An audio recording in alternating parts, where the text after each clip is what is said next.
नमस्कार दोस्तों, मैं हूं सुरेश कुमार। मेरे YouTube चैनल पर आपका स्वागत है। यदि अभी तक आपने मेरे इस चैनल को सब्सक्राइब नहीं किया है तो सब्सक्राइब कीजिए, बेल आइकन को दबाइए ताकि नवीनतम अपडेट्स आपको प्राप्त हो सके। साथियों, आज आपके लिए महत्वपूर्ण वीडियो लेके आए हैं जिसमें हम बात करेंगे साला दर्पण पर ट्रांसपोर्ट वाउचर योजना राशि की एंट्री ऐसे करें। जी साथियों, साला दर्पण पर एंट्री करने के लिए विभाग के द्वारा गाइडलाइन जारी कर दी गई है। ये भी देखेंगे कि एसएनए पर राशि का स्थानांतरित करने के बाद में आपको क्या करना है, और यहाँ पर महत्वपूर्ण बात ये भी देखेंगे कि ट्रांसपोर्ट वाउचर के अंदर कक्षा 1 से 5, 6 से 8 और 9 से 12 प्रत्येक विद्यार्थी को कितने रुपए दिए जाएंगे और मैक्सिमम लिमिट क्या रहेगी।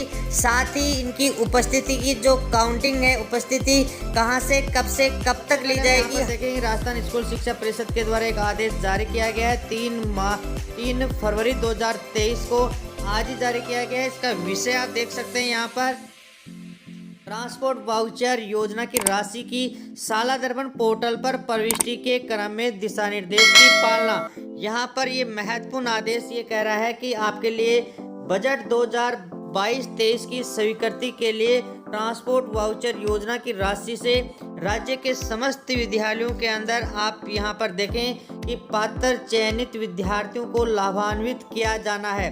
उक्त कार्य की मॉनिटरिंग साला दर्पण पोर्टल के माध्यम से हो रही है। मॉनिटरिंग के उपरांत के बाद में ये ज्ञान में आया है कि साला दर्पण पोर्टल पर कुछ ब्लॉक द्वारा एसएनए पर बेनिफिशियरी ऐड करने के बाद प्रविष्टि की जा रही है जो तर्क संगत नहीं है। साथियों, यहाँ पर यह कहा गया है कि केवल आपके साला दर्पण के ऊपर प्रविष्टि एसएनए की बेनिफिशियरी ऐड करने के बाद में ही सीधे साला दर्पण पर एंट्री की जा रही है जो असंगत है। इसके लिए स्पष्ट ये कहा गया है कि ट्रांसपोर्ट वाउचर राशि के लिए पात्र और चयनित विद्यार्थियों को यहाँ पर स्थानांतरित करने के बाद ही साला दर्पण पोर्टल पर प्रविष्टि की जानी है। यह कार्य सर्वोच्च प्राथमिकता देते हुए अति शीघ्र संपादित करवाया जाना सुनिश्चित करें।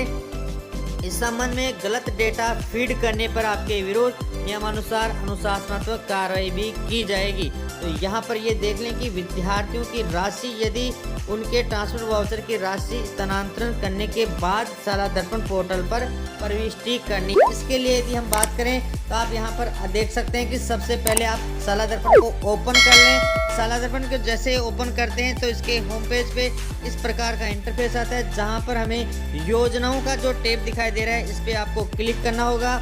जैसे ही योजनाओं के टैब को क्लिक करते हैं आपके सामने यहाँ पर ट्रांसफर वाउचर लिखा हुआ आता है। ट्रांसपोर्ट वाउचर के ऊपर आपको क्लिक करेंगे तो यहाँ पर 3 महत्वपूर्ण टैब ओपन होंगे। पहला जो ओपन है वो transport voucher student payment update.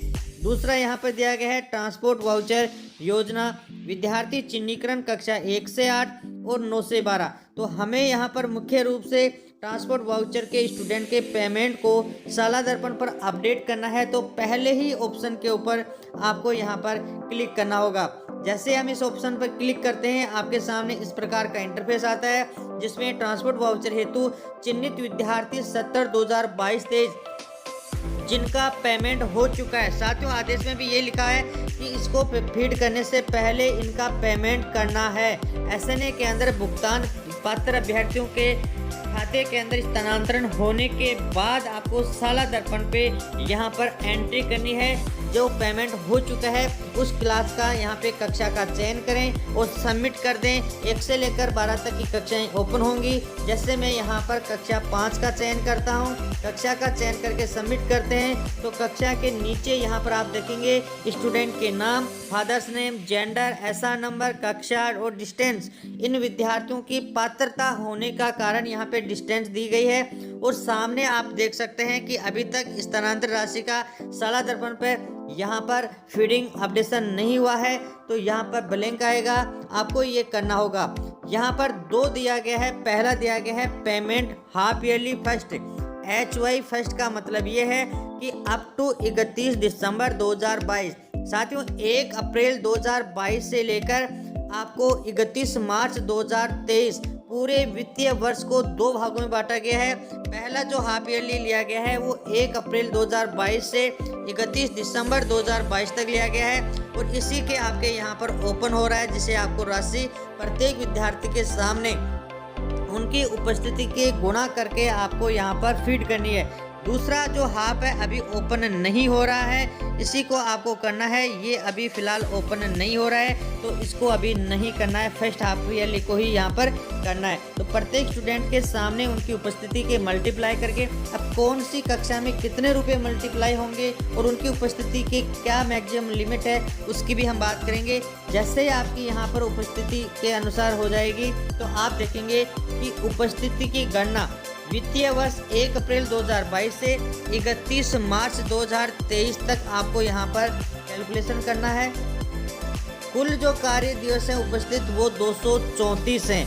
दिवसों के आधार पर नियमानुसार 100% ट्रांसपोर्ट वाउचर अनुदान की स्वीकृति भेजी गई है, किंतु विद्यालयों के द्वारा अभी फिलहाल HY1 इसका मतलब है अभी हमने चर्चा की थी हाफ ईयरली फर्स्ट के नीचे दिए गई टेबल के अनुसार पात्र विद्यार्थियों को उनके 1 अप्रैल से 30 जून पूर्व शैक्षिक सत्र 2021-22 अर्थात 21-22 के सत्र के लिए 1 अप्रैल से 30 जून को भी काउंट करना है और इस वर्तमान सत्र 2022-23 में जो है वो 1 जुलाई से लेकर 31 दिसंबर दोनों को मिलाने के बाद में कुल जो कार्य दिवस होते हैं वो 167 जो कार्य दिवस हैं उनके विद्यार्थियों की वास्तविक उपस्थिति के आधार पर भुगतान करना है हाफ ईयरली फर्स्ट में। अब आप नीचे ये भी देख सकते हैं कि वर्किंग डे का जो कैलकुलेशन किया गया है वो मंथ वार आप देख सकते हैं। यहाँ पर आप देखें कि जो डिस्टेंस के आधार पर अप्रैल 2022 में वर्किंग डे 23 थे, मई में यहाँ पर 12 हैं, जून में अवकाश होने के कारण रिक्त 0 हैं, जुलाई में 23, अगस्त में 23, सितंबर में 24, अक्टूबर में 13, नवंबर में 25, दिसंबर में 21 और जो वर्किंग डे है वो यहाँ तक इसे कहा गया है HY फर्स्ट 167। ये जो मैक्सिमम वर्किंग डे है वो लिया गया है और यहाँ पे जनवरी 2023 में 21, फरवरी 2023 में 23 और मार्च 2023 में 23 और टोटल जो इस वित्तीय वर्ष के अंदर 3 माह जो इसको कहा गया है हाफ ईयरली सेकेंड और इन दोनों को मिलाकर 234 कार्य दिवस लिए गए हैं। फिलहाल आपको यहाँ पर फर्स्ट हाफ ईयरली का 167 दिनों का आपको करना है, इसका बाद में किया जाएगा। यहाँ पर आप महत्वपूर्ण बात ये भी देखें कि कक्षा 1 से लेकर 5 तक के लिए 10 रुपये प्रति दिवस के आधार पर हैं, कक्षा 6 से 8 के लिए 15 रुपये प्रति डे के हिसाब से हैं और कक्षा 9 से 12 के लिए 20 रुपये पर डे के हिसाब से यहाँ पर आपको कैलकुलेट करना है। ये कैलकुलेट करके जो मैक्सिमम राशि आपकी आ रही है वो आप यहाँ पर देख सकते हैं। 1 से 5 तक 10 रुपये के हिसाब से मैक्सिमम राशि 1670 रुपये है। 6 से 8 तक 15 रुपये पर डे के हिसाब से प्रति उपस्थिति के आधार पर 2505 रुपये है। 9 से 12 के लिए गर्ल्स यहाँ पर 20 रुपये पर उपस्थिति के आधार पर 3340 रुपये लिए गए हैं। साथ ही यहाँ पर मैक्सिमम लिमिट भी दी गई है। मैक्सिमम लिमिट जो आपके दिया गया है 8वीं तक के लिए 3000 रुपये और 9 से 12 के लिए 5400 रुपये दिए गए हैं। ये आपके जो है 2022-23 के लिए ट्रांसफर वाउचर के लिए बहुत ही महत्वपूर्ण वीडियो है। इसको देखकर इसके आधार पर आपको कैलकुलेशन करना है। इसका स्क्रीनशॉट लेकर भी आप प्रिंट निकाल सकते हैं। साथियों यहाँ पर जैसे ही आपका कैलकुलेशन हो गया है, पेमेंट हाफ ईयरली फर्स्ट के अंदर अप टू 31 दिसंबर 2022 के लिए जैसे ही हम इसके अंदर कैलकुलेट करके लिखेंगे तो इस प्रकार आपको इसकी एंट्री करनी है और नीचे सेव बटन आएगा। सेव बटन के ऊपर आप क्लिक करेंगे तो आपकी जो एंट्री है वो सेव हो जाएगी। तो साला दर्पण के ऊपर ट्रांसफर वाउचर योजना के द्वारा जो विद्यार्थियों का भुगतान स्थानांतरित हो चुका है उनकी एंट्री ऐसे करके सेव बटन पर क्लिक करके सेव करना है।